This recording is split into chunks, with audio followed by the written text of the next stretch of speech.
L'échec est toujours plus valorisant que de ne rien faire.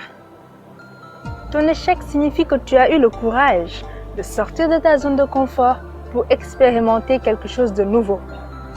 Ça veut dire que tu as suffisamment confiance en toi pour t'investir dans quelque chose qui a du sens pour toi, pour t'investir dans quelque chose qui compte réellement. Tu as osé agir et c'est tout à ton honneur.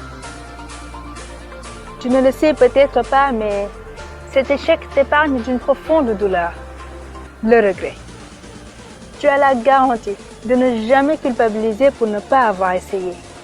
Tu ne peux plus te dire « et si j'avais tenté le coup ?» Non! Tu ne peux plus te demander ce que ça aurait donné de le faire. Aurais-tu oublié ta ténacité d'enfant sans laquelle tes pieds ne te suffiraient de support?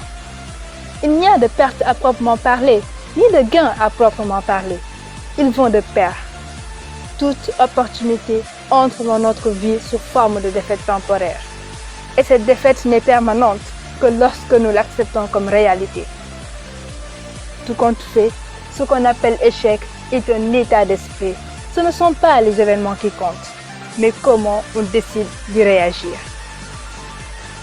Tu as tout donné pour atteindre tes objectifs et rien ne s'est passé comme prévu? Et alors, tu peux voir ça comme une façon inappropriée de réaliser ton rêve et te remettre au travail?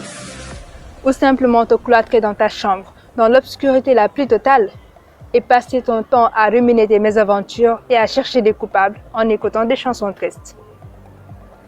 Quelle que soit l'option que tu choisis, tu as raison, car il n'y a que toi qui peut être la pire ou la meilleure version de toi-même. La balle est dans ton camp.